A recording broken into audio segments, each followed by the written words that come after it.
in Vegas, we see heels all the time. Early in the evening, you know, actually being worn by women, and then later in the evening, they're walking barefoot through disgusting floors and sidewalks, and they're carrying them. Council Bluffs, you don't see a lot of heels, but I just found a pair. Here they are, right next to this car. What happened? But someone was sitting on the side, changed into sneakers, and just left them there? How could you leave them there? Well, whatever. Enough with the heels. Alright, tried to film on the roof of the parking garage for you guys, but it's amazing. I've never experienced this many windy days in my life before, but today's another, so I can't be on the roof. Anyway, this ruling just happened really bad. A lot of people don't get this correct, this concept. So I'll tell you what happened quickly. I wasn't at the table, it was at one of the other two tables going, and I just ran over when I heard they needed the floor, because I'm interested in mistakes and rulings and things like that. So there was an all-in at some point. I just see, you know, the river's out. One guy had Jack 9, which was trips on the flop. The other guy has pocket aces. One of those aces is a spade. Well, after the full run out, Jack 9 didn't improve, it's only trips.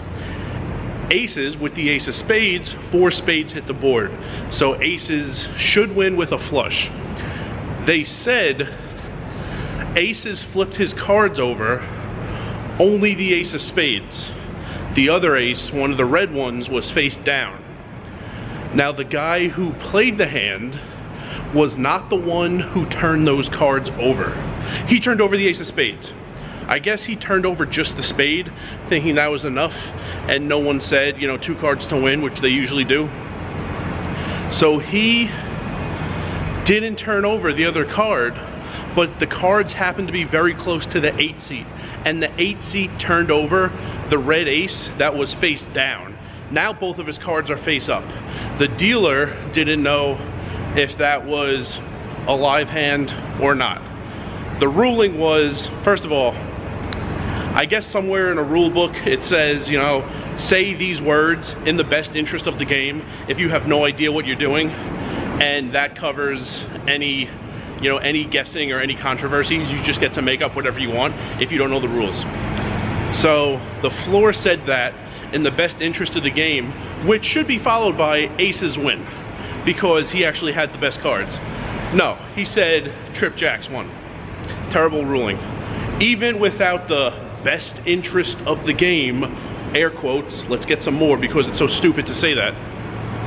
Even without that, aces should win. Here's why. The rule most people would say was violated is 1 player to a hand, because the guy who actually was dealt the aces and played the hand flipped over 1 card and the 8 seat flipped over the other card. That's true.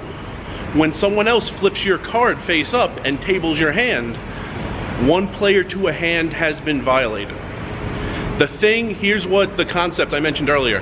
The concept most people get wrong, they don't know who to penalize when that gets violated. The guy who was dealt the aces did not violate that rule. The guy in the 8 seat who flipped the face down card so it became face up, he violated that rule. If you're gonna penalize someone for breaking the rule of 1 player to a hand, you penalize the 8 seat somehow. The guy who was dealt the aces did not do anything wrong.